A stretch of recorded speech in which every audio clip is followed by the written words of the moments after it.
Begin the meeting with Pledge of Allegiance. I invite you to join us. Pledge allegiance to the flag of the United States of America and to the republic for which it stands, one nation, under God, indivisible, with liberty and justice for all. Roll call, please. Kolpak? Here. Pepcorn? Here. Strand? Here. Turnberg? Here. Mahoney? Here. I apologize, we had like a short agenda, so we had to modify it a bit to have a bigger agenda, so it would be one of the shortest meetings on record, but we had a few things we had to add. So is there a motion to approve the order of agenda, moving items 7 and 8 from the consent agenda to the regular agenda, withdrawing item 29 from the consent agenda, and adding an additional item, the regular agenda, to consider appointment to the Municipal Airport Authority? So moved. Is there a second? Second. All those in favor say aye. Aye. Motion carried. Is there a motion to approve the minutes of the May 30th, 2026 regular meeting? So moved. Is there a second? Second. All those in favor say aye. Aye. Motion carries. Is there a motion to approve the consent agenda items 1 through 36, excluding items 7, 8, which have been moved to regular agenda, and item 29, which has been withdrawn? So move. Second. Roll call vote, please. Pepcorn? Aye. Strand? Yes. Kolpak? Aye. Turnberg? Aye. Mahoney? Aye. Regular agenda, presentation of the 2025 Fire Department Annual Report. Chief Gary Lorenz to explain. You guys have been busy. I keep hearing about fires all over town. You'll notice, you guys have got me nervous. I just put on a clean shirt and I just put pen all over the pocket. So. Good You'd evening, wear Commissioners. dark uniforms like the police, then you wouldn't have that problem. Exactly. That's why we have, that's a good idea. I'm going to present tonight is a brief overview of our annual report that's now listed on the city's website for review that you're all welcome to dig into deeper. Just to start with, two of the kind of external agencies we use to verify and validate a lot of the information that we do and provide out to the public. One is our accreditation model through the Commission on Fire Accreditation International. And the data there in our slide shows there are approximately 326 fire departments accredited in the United States. And then of those, approximately 123 also have the Insurance Service Office ISO rating of Class 1, which we do here in Fargo. So two statistics that we're very proud of. As part of the process, especially through the accreditation model, we develop a strategic plan. And this slide highlights 5 of the planning goals that make up the foundation of really everything we do in the department. These 5 planning goals are listed here, and they're also delineated in our annual report. I'm not going to read these specifically to you. Also, one of the things that we use in the department that we reference a lot are our core values. These core values came up through a committee hearing, or not hearing, but through a committee of a lot of the members within the department that collectively developed these values that represent the department. The acronym that we use on the left of the screen here is PRIDE, is the one that we take a lot of pride in.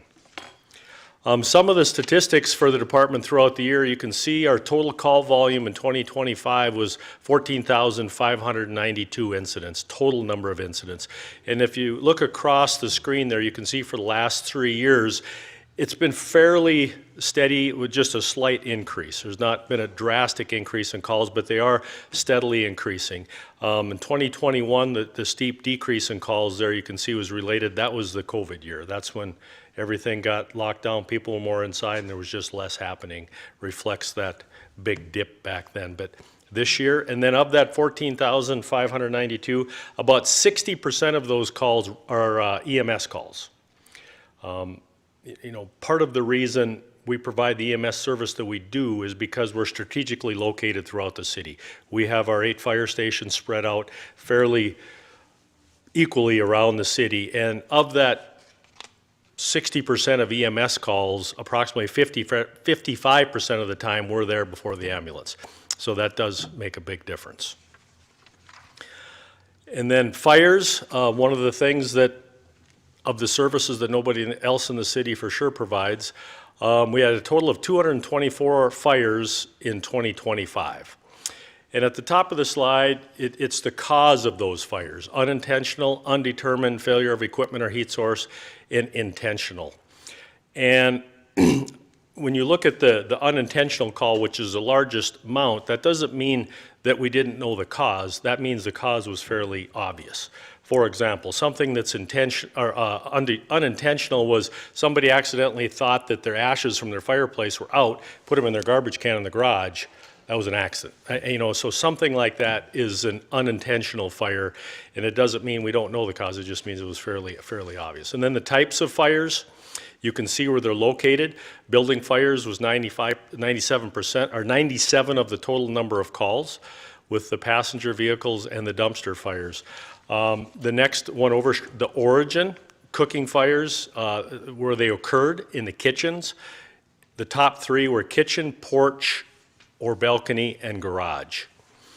And then of the structure fires, the top three causes were radiated conducted heat from operating equipment. That generally reflects to some type of cooking fire. Smoking materials, and then electrical arcing. These causes are fairly consistent with the national average of what occurs across the country for the leading causes of fires. As far as fatalities and injuries, these are civilian injuries and deaths, and in 2025, you can see we had 1 death related to fire and 6 civilian injuries. Slightly higher as far as the injuries compared to our 2024 numbers.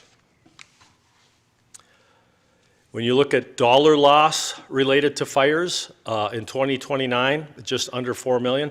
Now, I think it's important to emphasize that these numbers are estimated at the best that we can when we're completing our incident records. We try to come up with one of the required fields as a dollar loss estimate, and using price per square footage, things like that, is where that number comes from. Of that 3,900,000, approximately 1,840,000 of that was residential type properties, and 703,000 was motor vehicles. The remainder is different types of structures, commercial, retail, other property types like that that make up the dollar loss in 2025. Another component looked at is our total response times. And so these numbers, just to give a little background exactly what that means, what this time reflects is the time the dispatch center picks up the phone, the 911 call, until our apparatus arrive on scene. Within that block of time, there's actually broken down into 3 components. One is the call processing time. That's the time it takes the dispatchers to process the call. The 2 is the turnout time. That's from the time our firefighters receive their page until they're en route to the scene, and then the travel time. That's the time it takes for the apparatus leaving the fire station or wherever they're located until they arrive on scene. So that's what these numbers reflect. And then the 90th percentile, that means 90% of the time our first unit on scene for EMS calls was 8 minutes and 31 seconds. That's taking into account all 3 of those components I just listed. And then the goal is derived from NFPA standards. The National Fire Protection Association has standards that delineate how quickly an apparatus should respond as a goal, and then how many people, and all those things are based on the NFPA standards. Now, we're just slightly above those standards, and through our accreditation model, we know that that's well within the standard of deviation for those NFPA response times. So overall, we do a very good job. Gary, does that change for size of city? So for instance, if you're in a bigger metropolitan area, more traffic, more issues, does the timing in which they come out with, does that ever go up? Generally not. That's standard for the So travel time. New And when I York say that, City, Boston, all have that same time they frame? do have the same standard. Now, what you'll find in those big cities is their stations are a lot closer together. And it's not uncommon for them to run a lot more people out of one station just to get to that effective response force. The last column I think we should talk about a second too, the ERF, that stands for Effective Response Force. That's again using NFPA as a guideline of how many people that should be, but what that effective response force means is the number of apparatus and number of people arriving on scene to a specific type of structure fire. So that ERF, the 1020, is what the NFPA standard is for a specific type of structure fire, and then our actual performance is 13 minutes. So considering that we're getting 5 units, a ladder truck, and a battalion chief on scene in that amount of time from anywhere in the city, 90% of the time is a pretty good number.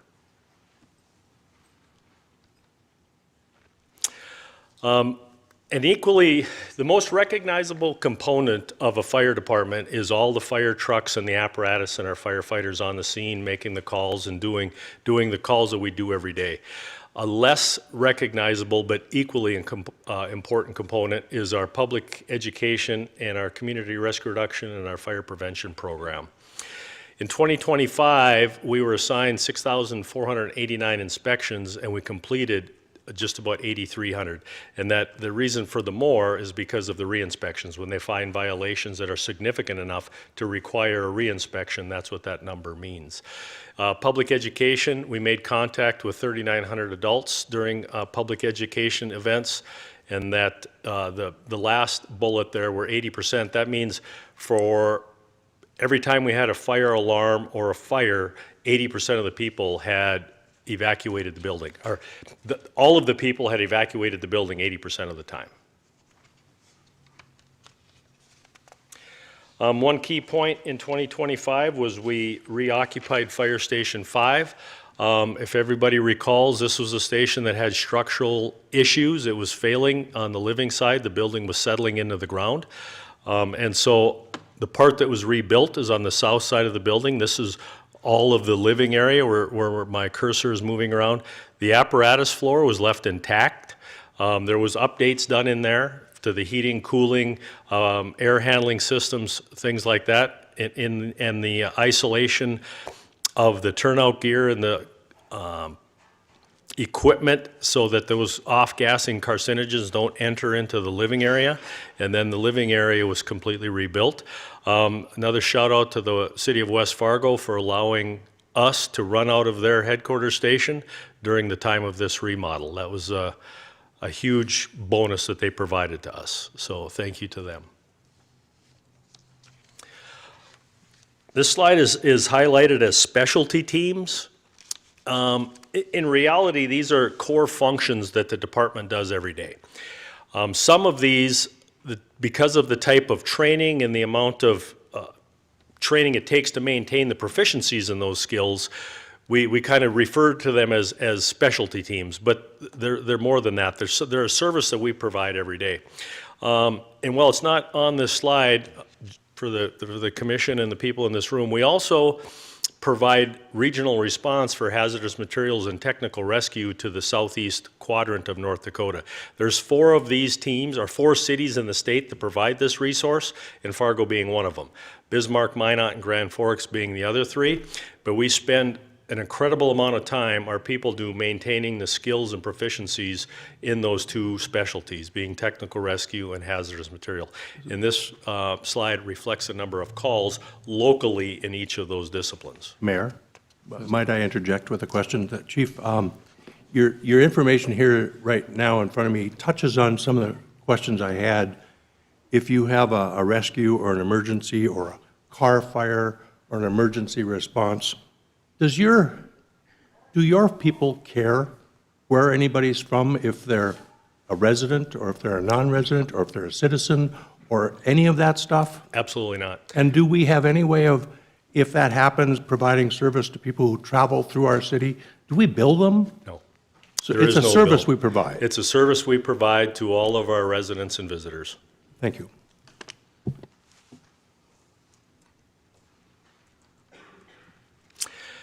And then to the final slide reflects the recruitment and retention.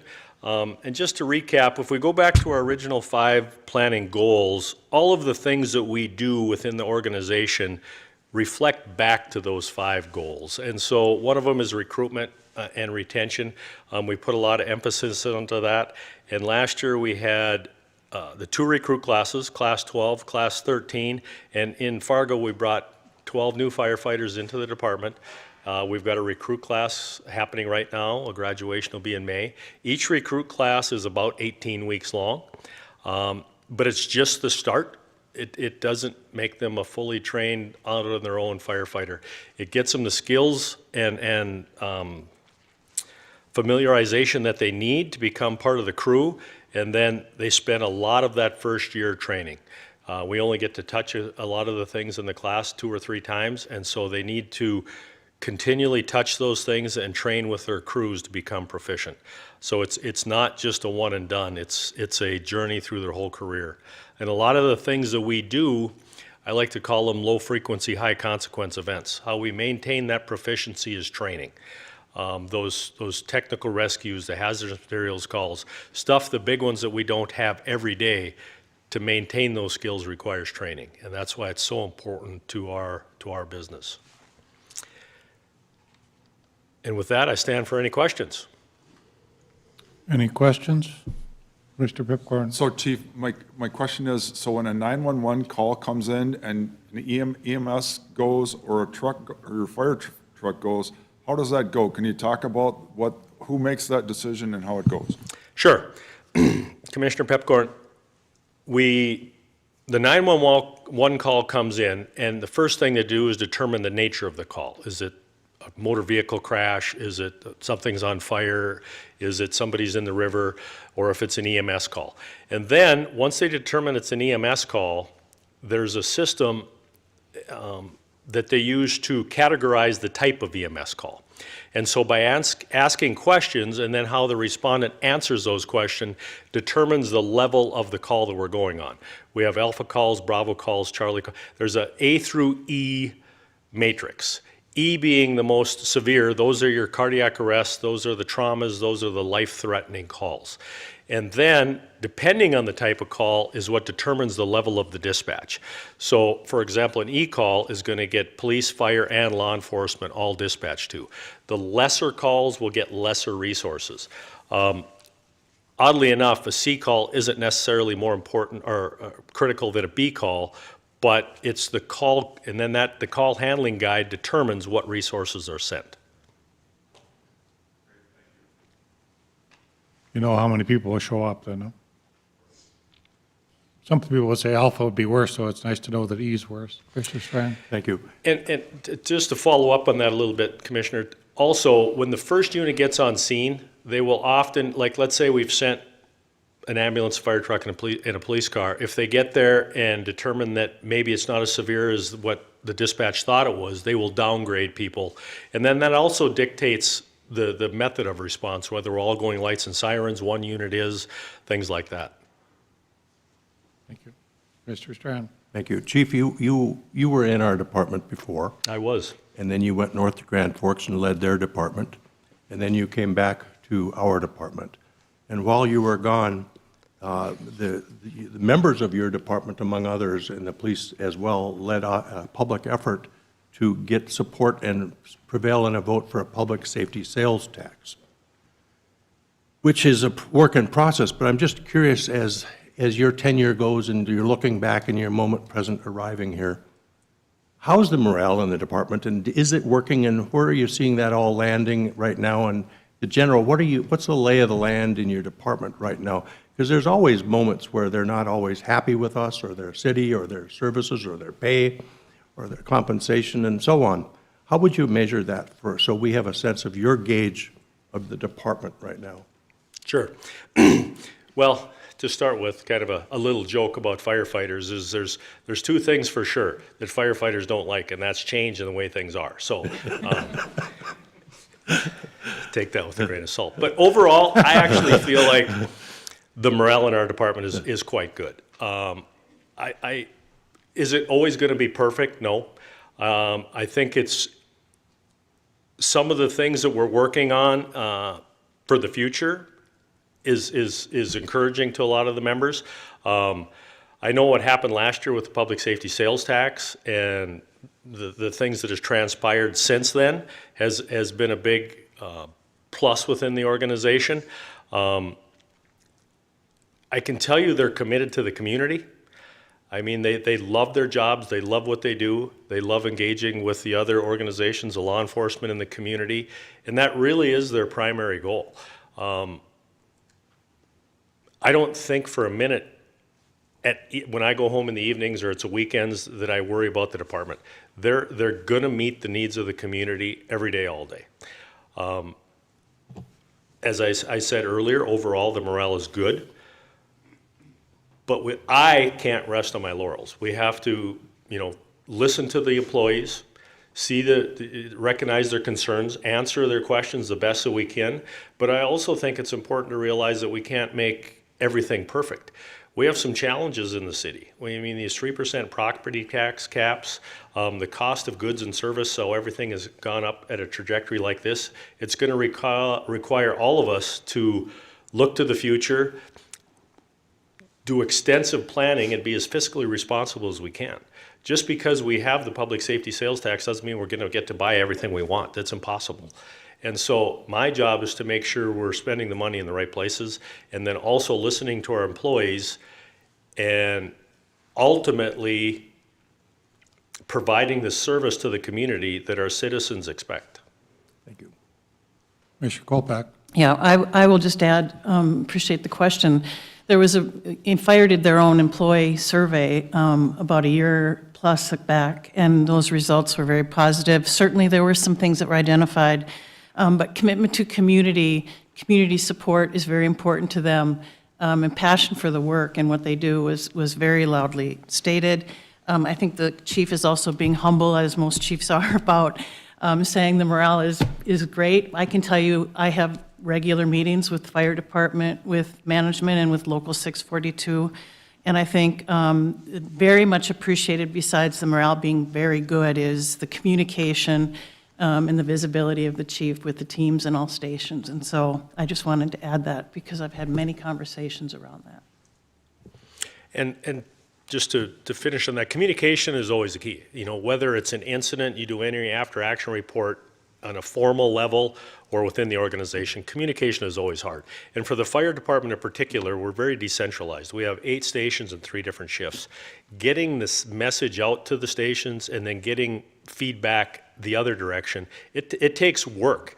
It takes effort every day, and it's a difficult task. But when we are successful, it makes a big difference. Thank you. Any other questions?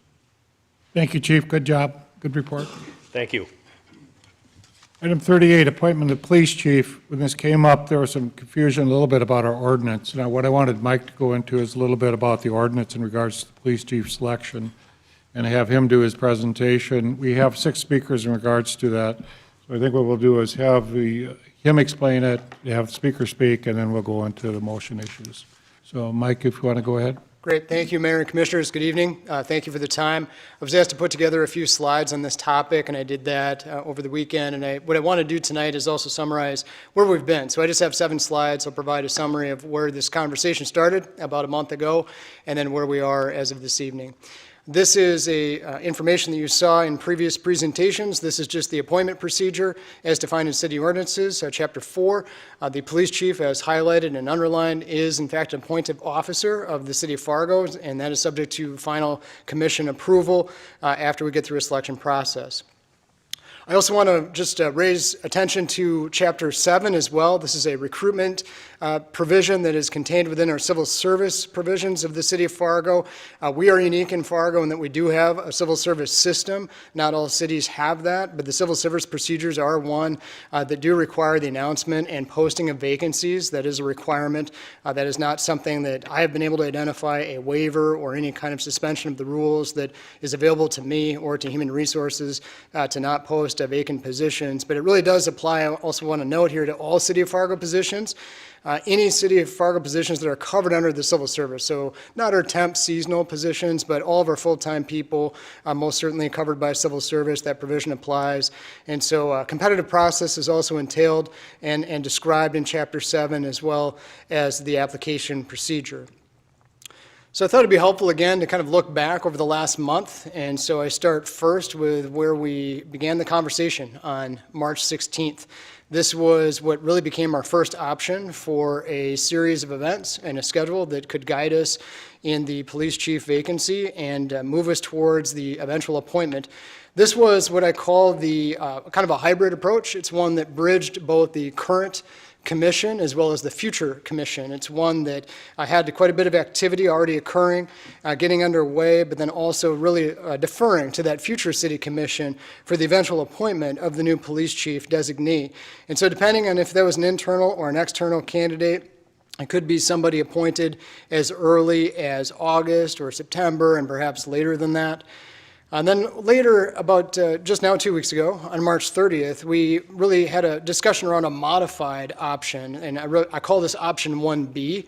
So we have 1 Alpha and 1 Bravo. In 1 Bravo, we also talked about a position posting that was still going to occur, but it was one that was going to close more in the mid-June timeframe or the end of June so that the selection committee could gather in well into July and then complete its work in August, with the appointment being as early as August 31 if we had an internal candidate with the chief designee, or perhaps as late as October if we would have to go through that full vetting process and that full background process, which is quite extensive in police. It's the most extensive background process that we have throughout the organization. This is really the consensus position after we left it on March 30. And then finally, what I created this weekend was a second option. It's really a third, but really a second option for discussion tonight. Just hearing from commissioners. I've heard from several commissioners, but this would be an option that would allow us to advance that process even a little bit more quickly, try to get the position posted yet this week, closing that in a 2-week period, and then determining where we'd want to go with the selection committee in the first few days in May. And so that would be potentially interviewing candidates, say May 1, 2, 3, 4, et cetera, and then presenting a chief designee on May 11 if it was an internal candidate, and perhaps later. I was in visiting with Jill today. We felt that July 6th is likely as quickly as we could move if it would be an external candidate. These were also some feedback points that came up in the last 2 weeks from commissioners, just various elements that commissioners may or may not want to see. You know, if we had external candidates, for example, would you want to have an open house, a roundtable discussion that would be facilitated by HR within the department, as well as perhaps a written exercise or a scenario response, a mock press conference, a tour? Probably most importantly, and the piece I heard pretty clearly, was that should there be outside candidates that do apply for the position, as well as internal candidates, that we really need to make sure that time is protected in the schedule to hear about vision for the position and how that candidate would intend to lead the Fargo Police Department and all of our sworn and civilian staff. I also just pull in, for example, the city engineer search in 2023 as an example of where we do have experience in the city of Fargo at the department head level of doing an expedited search process. This is probably our most condensed department head search that we've had, certainly in my nearly 10 years here. There was roughly a 3 to 4 week advertisement process and 1 week of interviews where we had a single interview. So that format was not doing the virtual first round interviews and then in-person interviews. Rather, this was pointing to just a single interview when Mr. Nachmus was selected, and we did utilize the selection committee as well as a written exercise. So to date, this is probably our most condensed department head search process that we've ever had. I don't believe we've done anything shorter than that. Just some policy considerations as well that, again, we can talk about as it relates to civil service. Given that this is a department head position and it does have recruitment and appointment procedures that are defined in the city ordinances, we do want to make sure that whatever process we utilize is a comprehensive one that's really protecting the interests of the employer and the city of Fargo. We want to mitigate risk whenever we can and any other kind of potential challenges to our process. So consistency, I've always felt with our civil service system, because we are a civil service organization, that consistency is really promoting that predictability for our inside and our outside candidates, as well as the organization. It's something that's been a hallmark of this organization for several years, and that is something that we really want to be sensitive to as we think about creating potentially different precedents or different approaches within the organization. So as asked specifically about that by a commissioner. Wanted to make sure that I included some comment about that in my brief remarks tonight.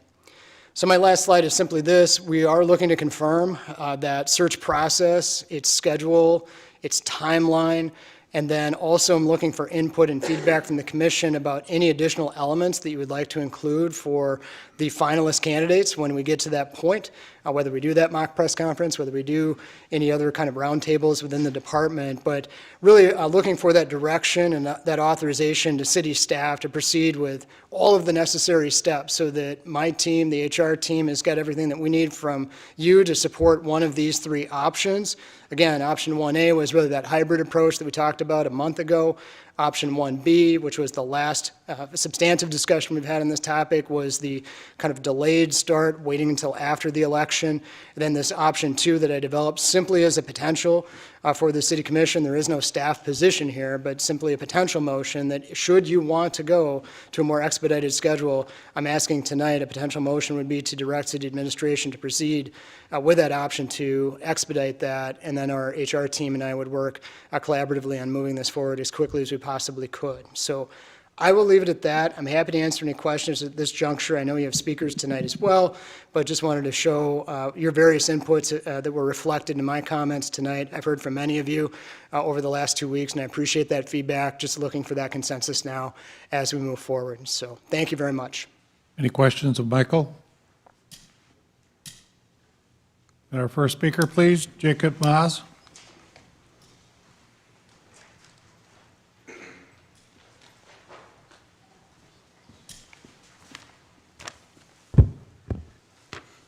Hello, I'm Jacob Maas. I've been with the Fargo Police Department for 11 years. Thank you for this opportunity. This is a letter of support from the sergeants of the Fargo Police Department regarding the appointment of Interim Chief Travis Stefanowicz.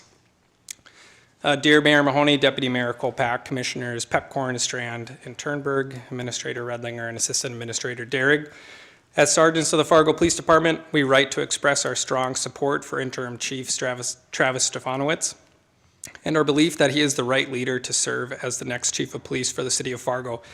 The undersigned sergeants represent much of the supervisory leadership responsible for the day-to-day operations of the Fargo Police Department.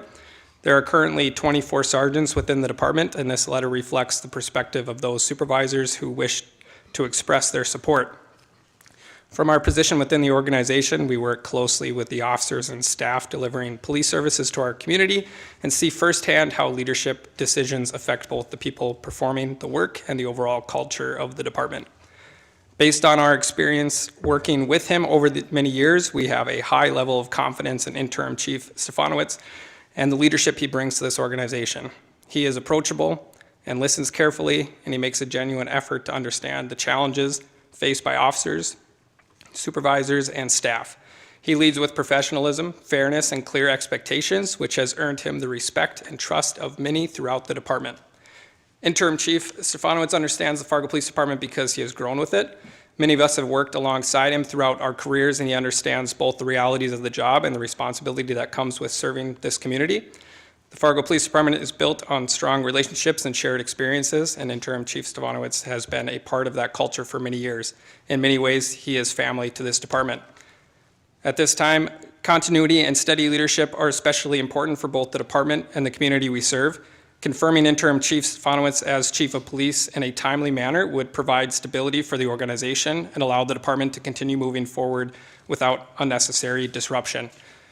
We respect the responsibility the City Commission and the administration carry in selecting the next Chief of Police, and we appreciate your continued support of the Fargo Police Department and the men and women who serve this community. Respectfully, the sergeants of the Fargo Police Department. Heidi Wetzel.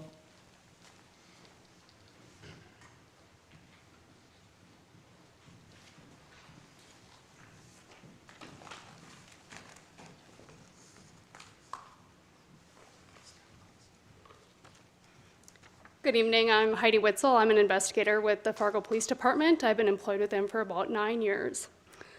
I write in support of Interim Chief Stefanowicz.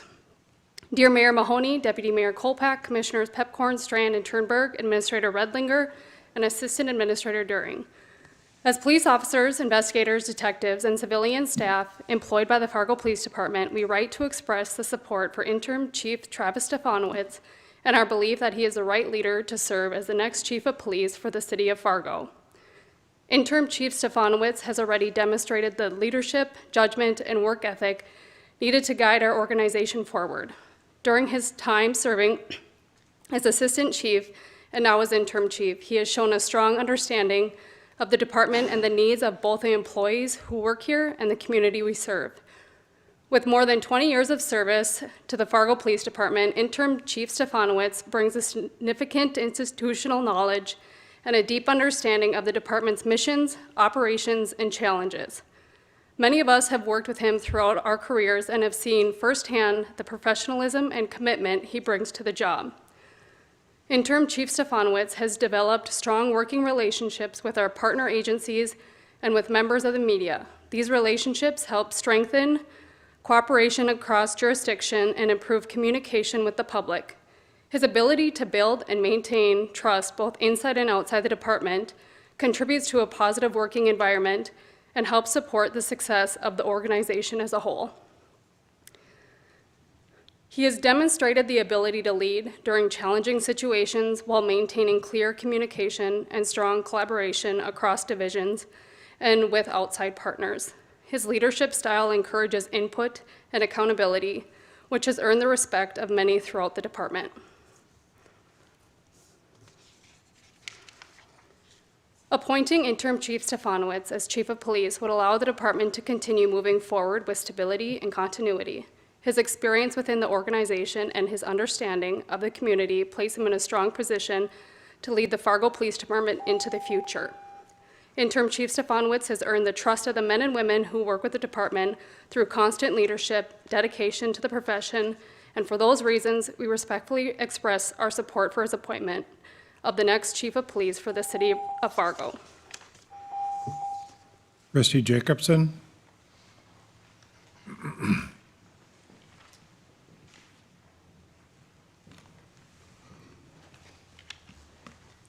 Good evening. I'm Lieutenant Christy Jacobson. I've been with the police department for a little over 19 years. Mayor Mahoney, Deputy Mayor Kolpak, Commissioners Pepcorn, Strand, Turnberg, City Administration.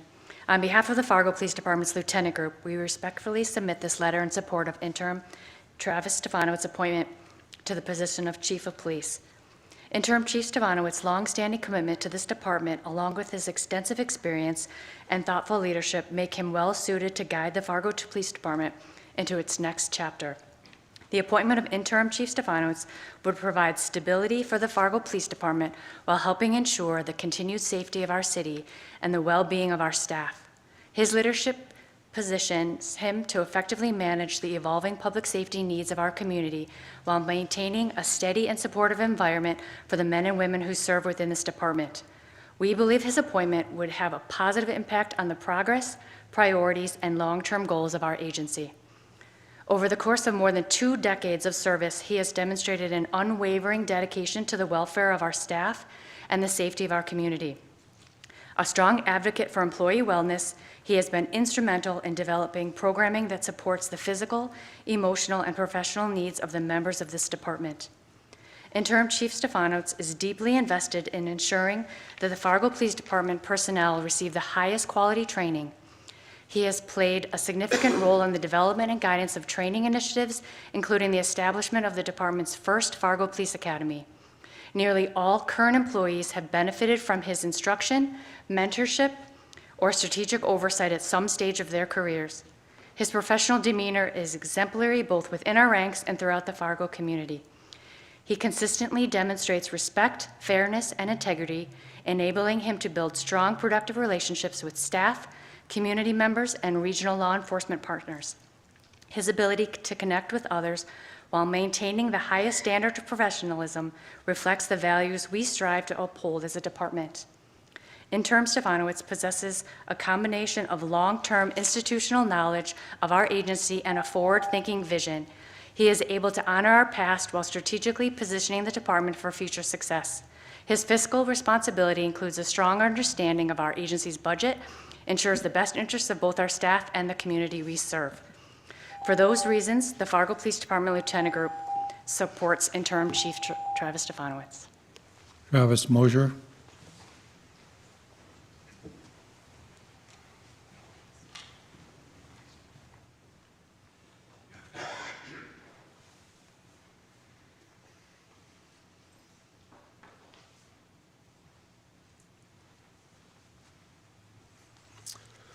Good evening.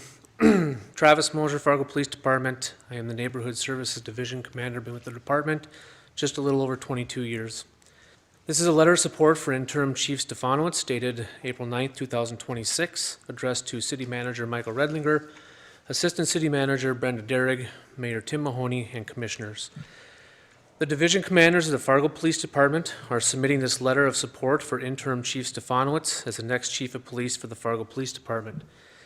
Throughout his career, Interim Chief Stefanowicz has demonstrated unwavering professionalism, strong leadership, and a deep commitment to the safety and well-being of our community. This leadership is demonstrated on a daily basis within the walls of the Fargo Police Department by his calm approach to conflict, his well-thought-out decision-making, his countless efforts to ensure a positive, healthy working environment for all Fargo Police staff members, and his genuine candor when interacting with civilian staff, officers, and supervisors. Interim Chief Stefanowicz leads by a people-first philosophy by ensuring every department member feels heard and validated. Interim Chief Stefanowicz is known for fostering collaboration, encouraging transparency, and consistency, modeling integrity in every aspect of his work. His ability to connect with officers, community members, and partner agencies reflects a leadership style that builds trust and drives meaningful progress. He has shown exceptional judgment during critical incidents, a dedication to developing officers through mentorship and training, and a forward-thinking approach to modern policing. We are confident that Interim Chief Stefanowicz possesses the experience, character, and vision necessary to guide the department effectively into the future. His commitment to accountability, community engagement, and officer wellness makes him the only choice for this very important role. In closing, I've been with the department for 22 years, and I have never seen our department rally around an internal candidate for the chief of police like what is being shown here tonight.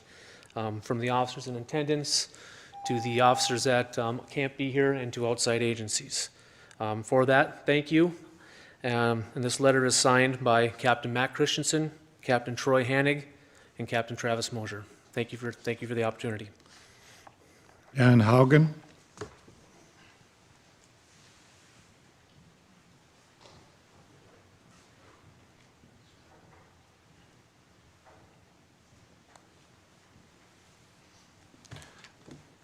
Mr. Mayor, Commissioners, thank you for the opportunity to speak. My name's Superintendent Daniel Haugen with the North Dakota Highway Patrol, and I come from Bismarck. I'm here to offer my strong support for appointing Interim Chief Travis Stefanowicz as Chief of Police for the City of Fargo. I've worked closely with Chief Stefanowicz for many years, and our relationship has been built on trust, collaboration, and a shared commitment to public safety. I've seen firsthand his ability to lead, not just within his own department, but across many agencies. Two examples stand out. First, our work together on the Fargo Police Academy, where he played a key role in bringing partners together and advancing modern, high-quality training. Second, our coordination during law enforcement funerals. Over the past decade, some of the most difficult moments in our profession where he consistently demonstrated professionalism, compassion, and strong leadership. In today's environment where agencies face budget restraints and increasing demands, collaboration is more important than ever. Chief Stefanowicz understands this. He leads with a regional mindset and has been instrumental in maintaining a strong relationship and partnership between the Fargo Police Department and the North Dakota Highway Patrol. He brings integrity, stability, and proven leadership at a time when it matters. Based on my experience, I can say without hesitation, he is ready, he is qualified, and he is the right leader for the City of Fargo. I respectfully urge you to appoint him as chief. Thank you. Jeremy Schaefer.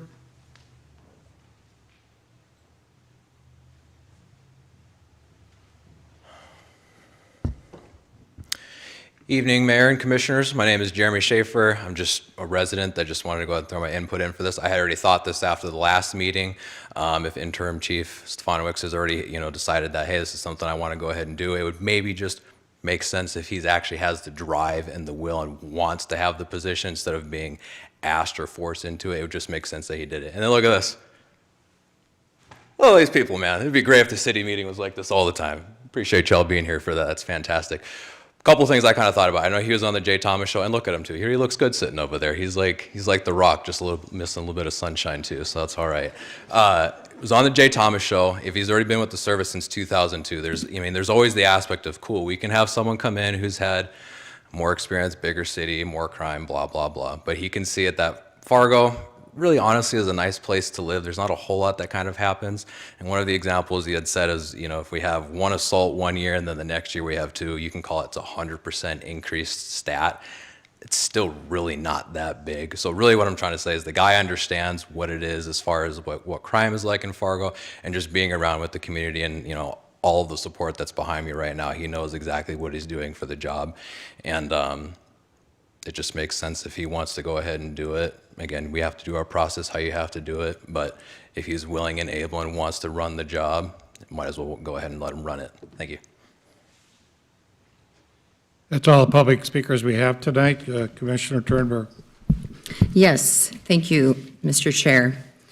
After 2 years of not being allowed to speak directly to Fargo police officers, I have had many conversations with police recently, including a 2-hour conversation with our interim chief, Stefanowicz, and also 2-hour conversations with captains.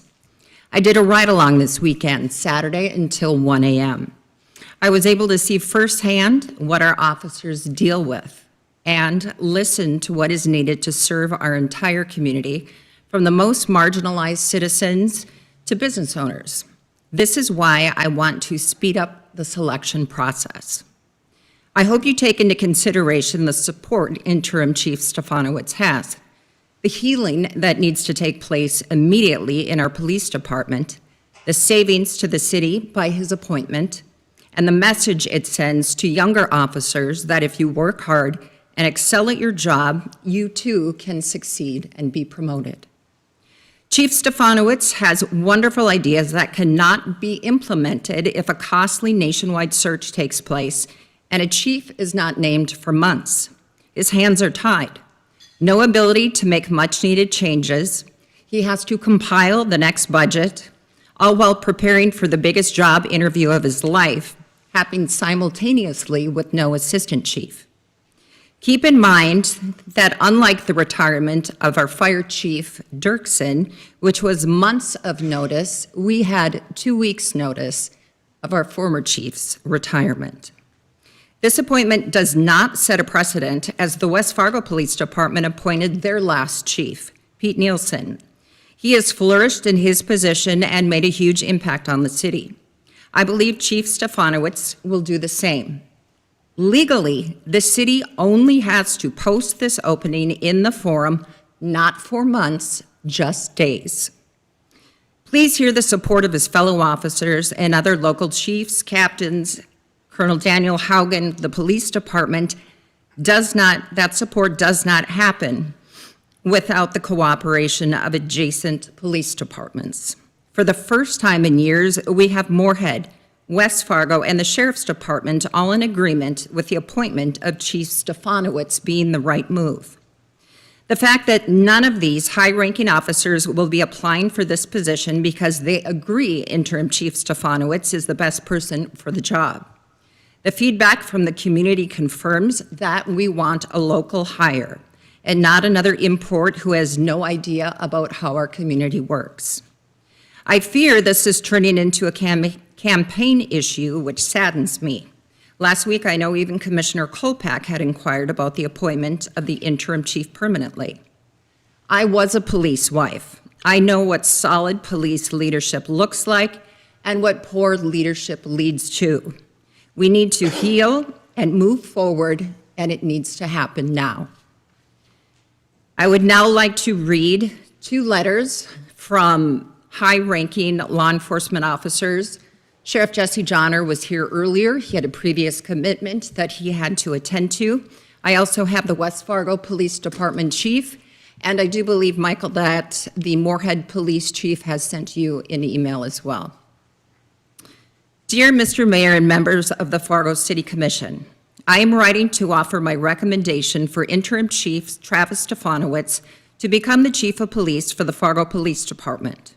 Over my time working with the Cass County Sheriff's Office and serving as Cass County Sheriff, I have had an opportunity to work alongside IC Stefanowicz in several roles, both professionally and personally. Professionally, I have worked with IC Stefanowicz in his role as Assistant Chief, as a SWAT operator, as a sergeant overseeing the Fargo Police Department's training division, as a patrol officer and a dispatcher prior to his employment with the Fargo Police Department. I have been involved in high-stress, rapidly evolving situations with him. What I can tell you is that in this type of environment, IC Stefanowicz makes calculated decisions that place public safety at the forefront. He is calm, collected, in his thought processes is very knowledgeable in tactical planning and execution. In addition, his decisions in these circumstances are professional with the highest regard for community and public safety. Personally, I can tell you that IC Stefanowicz is responsible, family-oriented, outgoing with a personality that forms positive professional relationships. Over the past few years, some of those professional relationships have been strained because of recent chief leadership, but I have full confidence that IC Stefanowicz will restore these much-needed relationships and collaboration to serve our citizens both effectively and efficiently. In fact, IC Stefanowicz has already, in his short time as interim chief, increased that communication and presented offers of collaboration and partnership. One of IC Stefanowicz's key strengths is his ability to see the big picture while also addressing the individual needs of the diverse community he will serve. IC Stefanowicz understands that building trust with the public is not just about law enforcement, but about creating lasting partnerships that can have a real and meaningful impact on the safety and well-being of Fargo residents. IC Stefanowicz will be progressive and has briefly discussed with me his strategies for improving community engagement and promoting transparency. In these strategies, I believe IC Stefanowicz will bring his experience and training, but also the emotional intelligence, strategic vision, and personal integrity required to guide the department through the challenges of modern law enforcement. For these reasons, I am confident that IC Travis Stefanowicz would be an outstanding chief of police for the city of Fargo. His leadership has already proven transformative, and I am certain he will continue to drive positive changes in the department and the community as a whole. Thank you for considering this recommendation. Please feel free to contact me should you require any additional information. Respectfully, Jesse Johnner, Cass County Sheriff. And one more letter. Dear members of the Fargo City Commission, I am writing in support of Interim Police Chief Travis Stefanowicz for appointment as the next Chief of Police for the City of Fargo.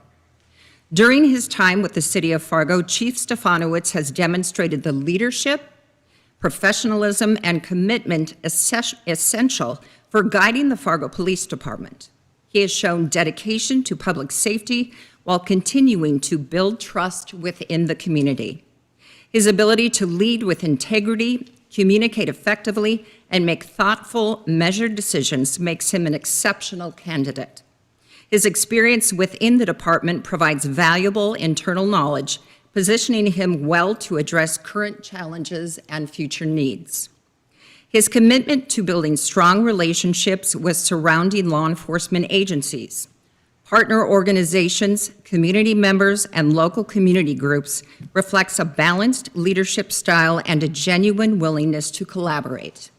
With a forward-thinking approach that emphasizes accountability, transparency, and continuous improvement, his leadership fosters confidence within the department and the community it serves. For these reasons, I support the appointment of Interim Chief Travis Stefanowicz as the Chief of Police for the City of Fargo. I am confident he will continue to demonstrate qualities that are increasingly essential to modern law enforcement. Sincerely, Pete Nielsen, Chief of Police, West Fargo. With that, I make the motion to post this position Tuesday, April 14th, close the posting Friday, April 17th, put this appointment on the April 12th meeting for approval. This meets the requirements and what is needed. Is there a second? Mayor, could somebody repeat the motion, please? Could you repeat the motion, please? I make the motion to post this position Tuesday, April 14th, close the posting Friday, April 17th, put this appointment on the April 27th meeting for approval. This motion meets the legal requirements and is needed. And does this cover the requirements to our ordinances? The only thing required by ordinance is that we have to post a job in our official newspaper, which is the Fargo Forum, and on our bulletin boards. Outside of that, it literally leaves it to the appointing authority, which is the 5 city commissioners on And does it timeline. follow any of our normal procedures for department heads? I would leave that to the HR or Michael to answer about the normal procedures. Jill, does this follow how we usually do it for department heads, a 3-day posting? So, Mr. Chair, while Jill is coming up, can I just make a few comments? You and I were on the search committee the last time, and I think the one thing that having a thorough search, it gives you an opportunity to learn more about our department. I don't know if you feel that way, but it was a good experience. And Chief Stefanowicz might be the final candidate, but we owe it to open it up and see what else is out there. It also is a good opportunity for the leaders that are within our police department. We had other members of the department apply for the position as well. And so that might happen. And so you have to give the opportunity to see what's out there. That's part of our responsibility. Thank you, Mr. Chair. Jill?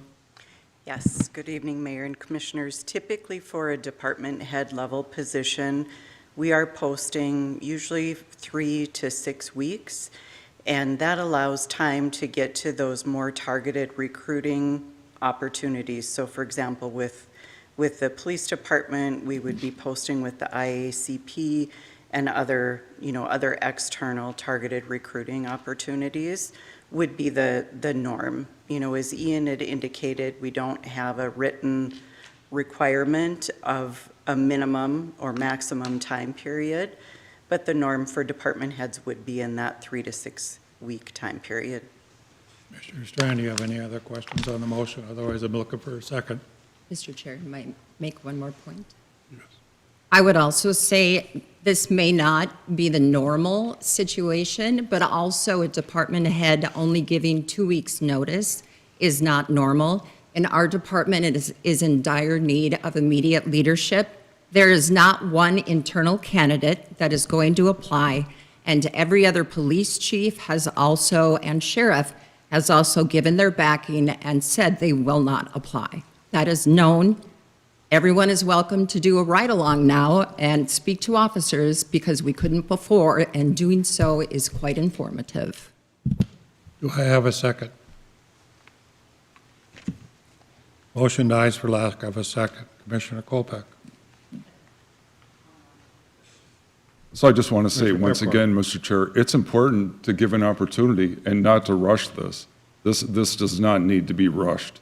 It's a very important hire, and also with the change in the makeup of the commission and the mayor, that's an important thing as well. So to try to rush this into 2 weeks, I'm glad it failed. Thank you, Mr. Chair. Mr. Kolpak.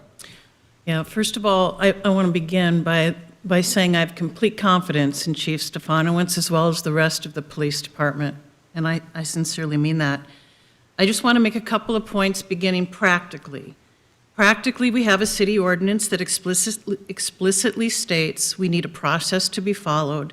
Additionally, because of civil service requirements, not following the rules may result in future problems for the chief should civil service remedies ever be needed. As one citizen wrote today, and citing from the regulations, the civil service system exists to ensure that hiring and promotion decisions are conducted through structured, merit-based procedures designed to promote fairness, consistency, and administrative integrity. These provisions have historically governed appointments within city employment to reduce subjectivity and limit the influence of informal preference indicators such as personal endorsements or political support. I also believe that Chief Stefanowicz deserves a process of integrity and in no way should ever want the community to have doubt that he is the best candidate if he's selected. Through a legitimate process and not by being appointed. By circumventing the process, our community will not hear what Chief Stefanowicz's vision is for his department and our community, nor are we bringing our community along when they are very much central to community policing and support. Now, having said that, since the original proposed timeline was presented, there have been real challenges presented by not moving more quickly to hire a permanent chief. First, it will be very difficult for anyone to balance being the interim and also preparing to be the candidate. Every new leader has their ideas and recommendations, and some may mean to change or even be challenged, so I completely understand the conundrum here. Secondly, we have a real budget crunch, deadline and process, also related to what I just said, with some tough decisions ahead, and getting the permanent chief in place to fully participate in that process is critical. So for those reasons, I did ask, not for options for an appointment, but to expedite the process, ensuring it is proper and transparent, and confirms a new chief with full capacity to engage in the budgeting process and continue to serve Fargo, implementing their vision and strategies. Lastly, and while my first police ride-along was 2.5 years ago, given the upcoming change in leadership and as part of due diligence, last week I did 3 consecutive days of ride-alongs with officers from each of the shifts, day, evening, and overnight. Sincerely to those officers who volunteered to take me, Officers Moylan, Bartelson, Groth, thank you. And once again, and I mean this sincerely, there were 2 calls that literally changed my perception of Fargo and reinforced my great respect for the police and all public servants and Team Fargo who serve Fargo.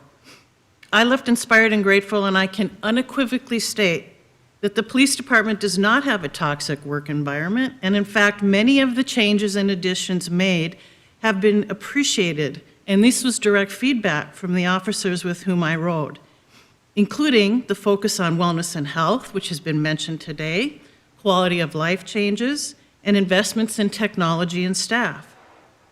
Fargo can very much continue to be proud of all of our public safety team members and their leadership teams.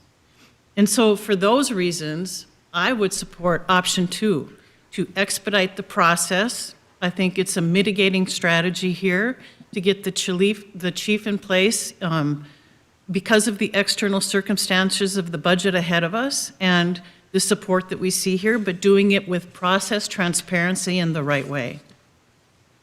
Is there a second? You have a motion. Do I have a second? Are you doing a second? Is there a second to that motion?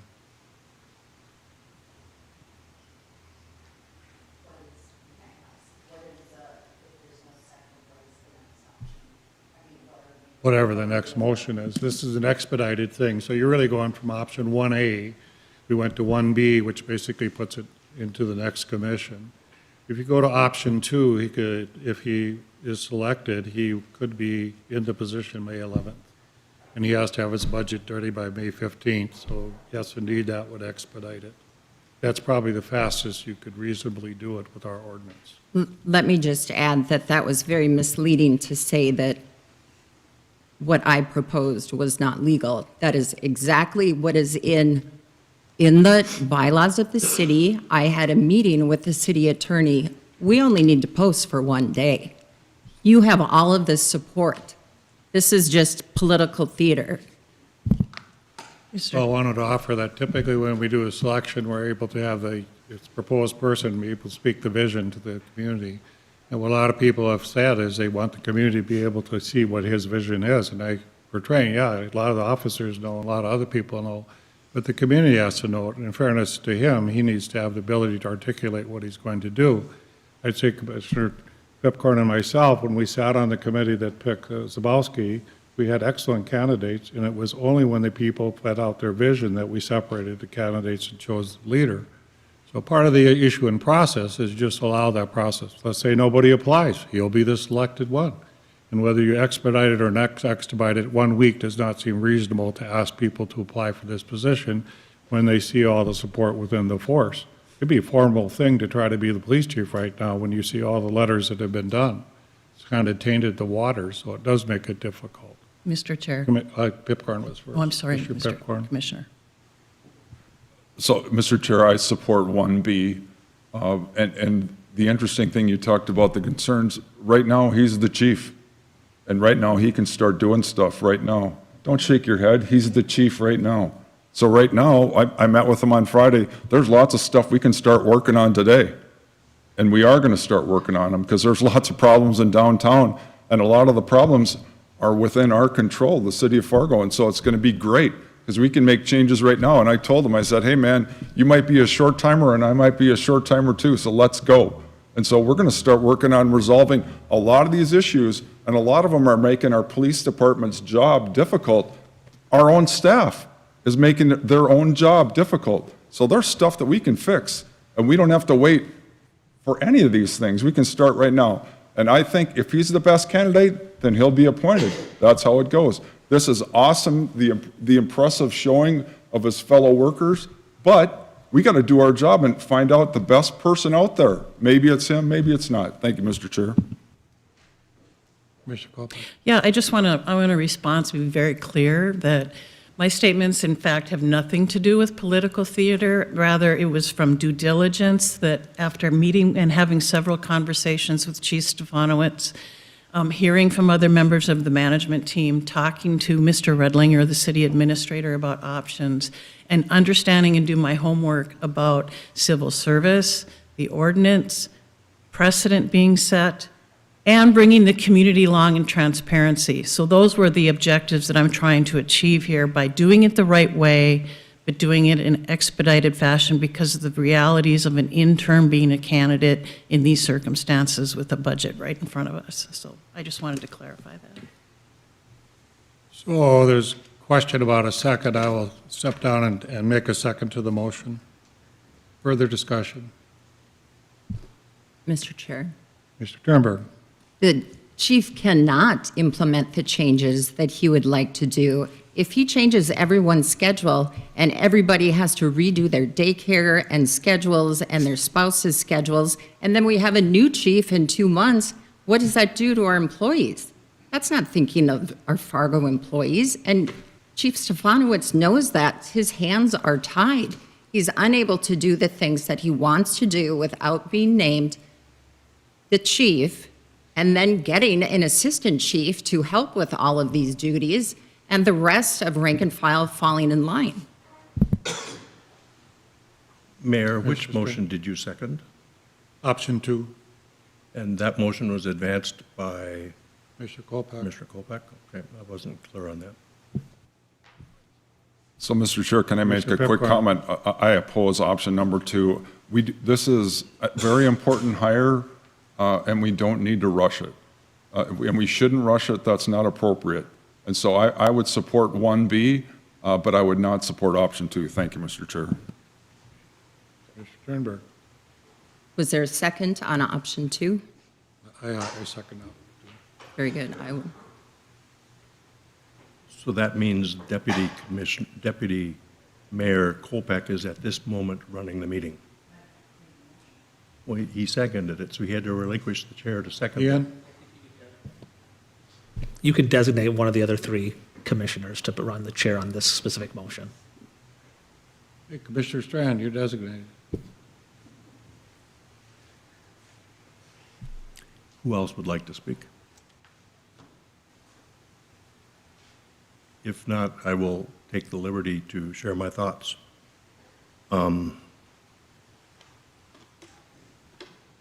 There's absolutely no doubt about it, we have a front runner for our position that's open. There's no doubt about it that the support in the ranks is immensely quantifiable and significant. And that's really important. It's also important, however, we follow our rules. You know, I'm looking at a room full of law enforcement people that, for the moment, it emotionally feels like people are telling us to abandon our rules. The laws are the rules are laws. And there's, you know, I just think that that's basic stuff. You know, I'm not experienced at a chain of command world. You all are. And so I've been doing some homework over the weekend about chain of command environments. And what happens if there's a rancor in the ranks that doesn't like your appointments, your leadership? You know, and that's kind of what we're facing right now is a real strong message from our rank and file employees in the department directing us what to do. Yet we've already decided the process. It's been there for years, generally speaking. And Commissioner Turnberg, I want to thank you for your heart and your emotion and your willingness to move things forward and put things front burner and to take the risk and to take the flack that comes with standing up like that. You know, but I also believe it's our job to, you represent the department, we represent the people. And there's two ends of that teeter-totter. We are the servants of the people. We are at their beck and call to serve the people. And I don't know what the people's thoughts will be when we vet and discuss a police chief. But I'm guessing there's diverse views there too that we need to learn and hear from and about. That's our job.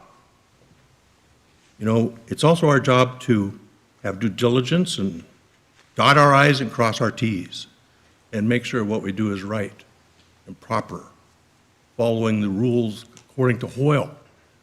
So I can't thank you all enough for confirming to us that the appointment of the interim chief is absolutely the right decision for the moment. It's clear. I don't think losing a couple months is going to be the end of the world.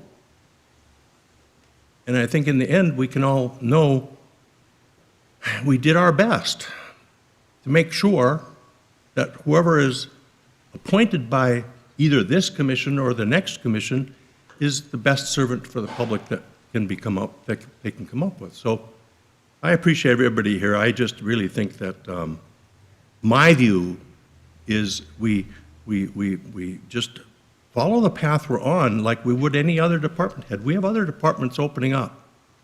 What will this mean if we turn this upside down tomorrow and then the airport authorities, at some point, we're going to have a retirement of an executive director. We have other departments that we're going to have transitions in team leadership. And what does this do to that process, and what's the precedent do for that? Okay, I'll stop. Mayor, you have something to say. Commissioner. Well, I think some things changed, Commissioner Pipgarn, since the time we talked about when we're going to appoint the chief. And one of the things that changed is he made us aware of a variety of things that are into the lake and happen. He is reluctant to do some shift changes that would put more officers on the street. He's reluctant to do some command changes that would change and maybe get more officers on the street. He has the inability to do a variety of things until he gets assistant chief. So sometimes in expediting it, it makes that clearer. I think right now, even if you had an appointment delayed for 2 weeks, Commissioner Turnberg, I'm not going to find a lot of people apply, because if I watch this meeting, it's true that rank and file really prefers him, plus everybody else prefers him. You'd be a heck of an ego to say, I'm going to go up against this guy. It looks like he's the front runner, and it'd be very difficult to do that.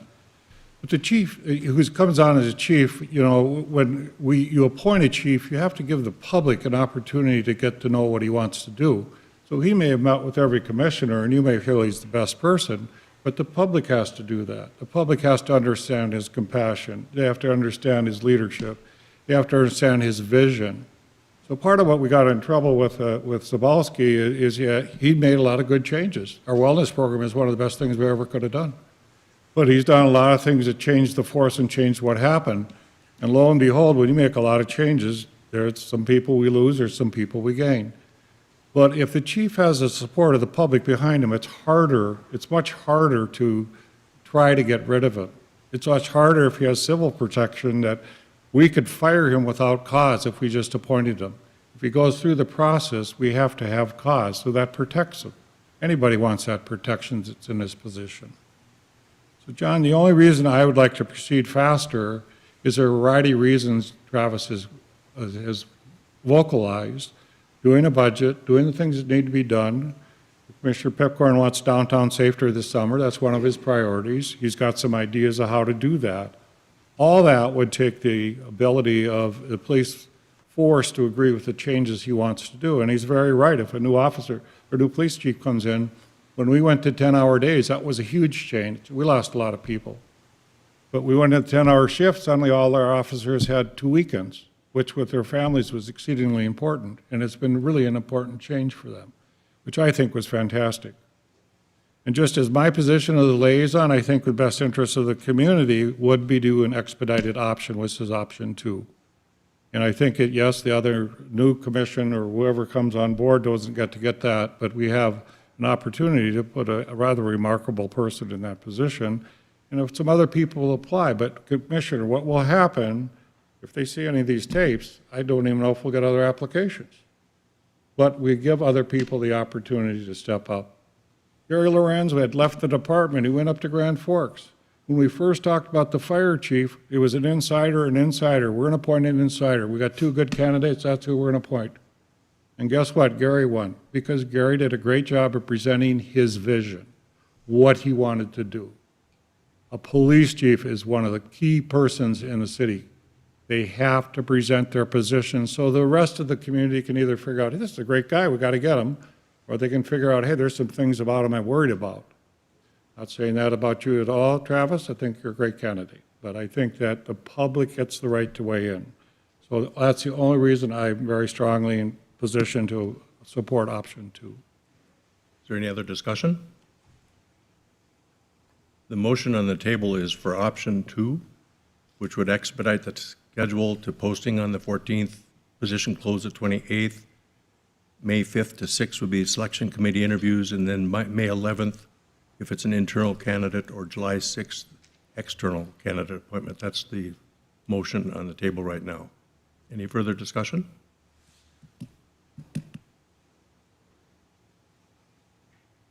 Any further discussion? All those in favor of... Roll call. I'm sorry, roll call vote, please. Kolpak? Aye. Mahoney? Aye. Pepcorn? No. Strand? No. Turnberg? Aye. Can I have the chair back? Absolutely. Item 7, concur with findings and fact, imply penalty matrix of $500 for the first offense of liquor license violations identified by L. Agave. Will Fisher to explain. Good evening, Mayor and Commissioners. My name is William Wisher, Assistant State Attorney. I'm here on behalf of the Auditor's Office with Angie Bear. First, a little background on why we're even here today. In the past, all Liquor Control Board compliance violations were first brought to the LCB and then the Commission. However, this summer, the state was busy and tinkered with their statutes. Now there are some conflicts between city law and state law. When those conflicts occur, we have to go with state law. This is unfortunate because the state has made it a lot harder for us to bring some compliance violations forward. Despite these hurdles, we've still complied with all the notices and timelines to be here in front of you today. So the plan today is to have 2 liquor control violation hearings. One will be El Agave and one will be Chili's. Officer Lehman will summarize those violations. She was present at both of those liquor control violations. Afterwards, the business, if they are here, the licensee, they will have the opportunity to admit or deny or give their part of the story.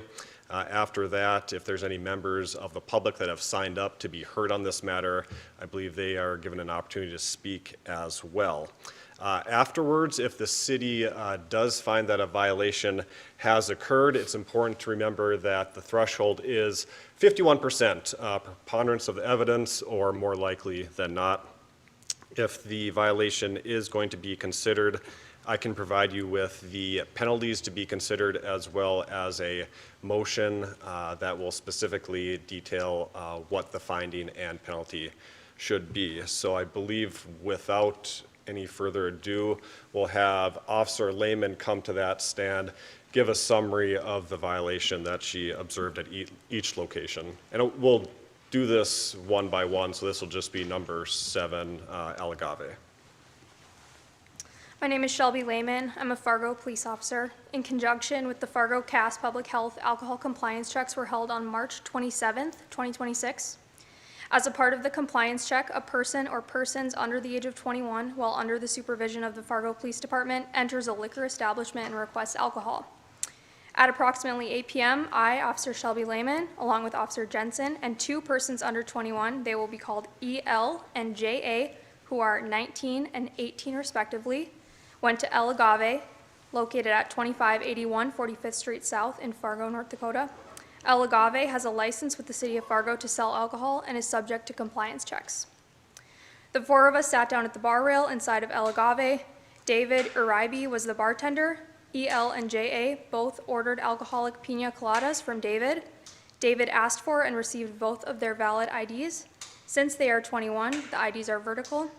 The date of birth also indicated they were under 21. David provided each alcoholic drink to EL and JA.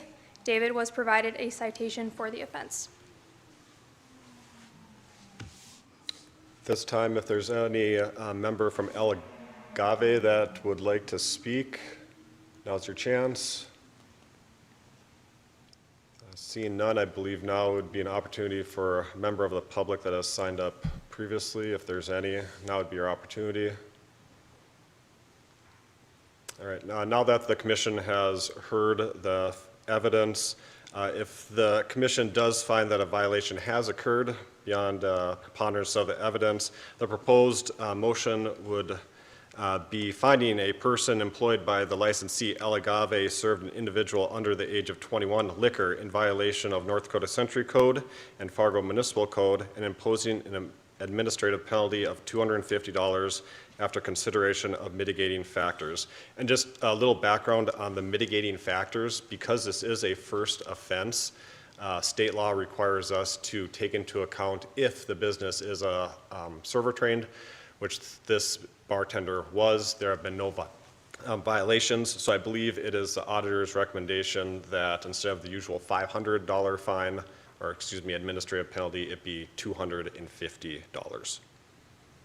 Mr. Pipcorn, with this, what liquor control would do? Yes, I'll make the motion, and just a little At the explanation 250 too. level? Usually this would go to liquor control first, but because of what has happened with the legislature, and we did contact everyone on the liquor control board, so they're aware of this too, but ordinarily, we would get a recommendation from the liquor control board, but because of what's happened with the state, that's why it's come directly to us. So we apologize for that, I guess, but I do think we're following the correct process. So with that, once again, I'll make the motion. Did Steve Sprague do the 500? No, to reduce it to 250. No, and I think that's a good thing, so I appreciate that we can do that I just too. wondered if Angie was being nice to people or something. A second. Is there a second? First moved and seconded. Any further discussion? I have a question. Commissioner Strand?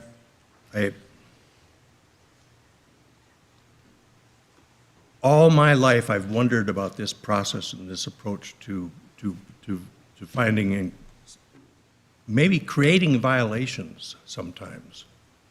If we didn't go into these establishments with a minor, I'm not so certain these violations would happen or not.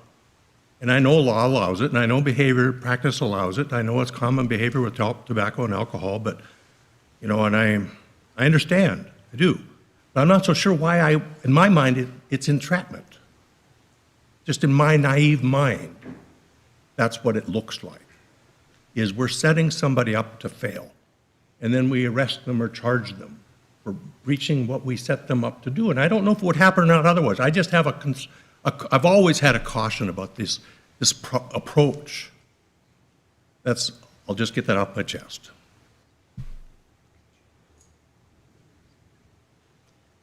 My comment. Any other comments? Roll call? Pepcorn? Aye. Colpack? Aye. Strand? No. Turnberg? Aye. Mahoney? Aye. Item 8, concur with findings of staff and apply a penalty maker $750 to the second offense for liquor violations at Chili's. Same background as the first one. This is alleged to be a second offense from Chili's with a prior occurring in 2025. We'll now hear from Officer Lehman on the facts behind this incident. At approximately 6:30 p.m., I, Officer Shelby Lehman, along with Officer Avery Jensen, this was the same date, March 27th. We entered Chili's with 2 persons under 21. They will be called EL and JA, who are 19 and 18 respectively.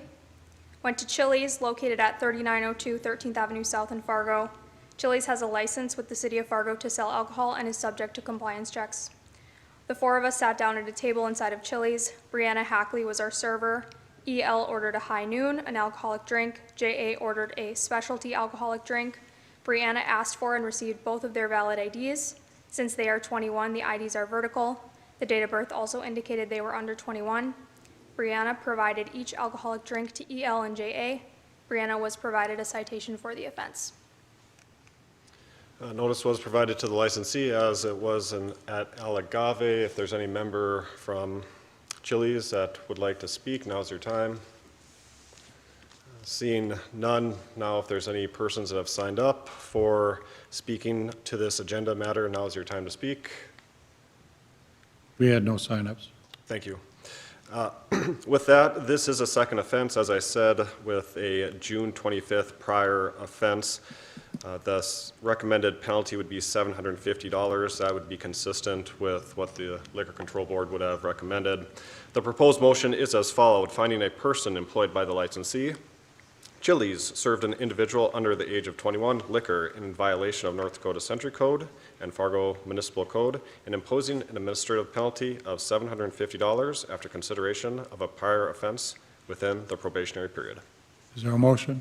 I'll make the motion. Is there a second? I'll second. Any discussion? My Mr. comments are Strand? the same. Same, okay. Roll call? Pepcorn? Aye.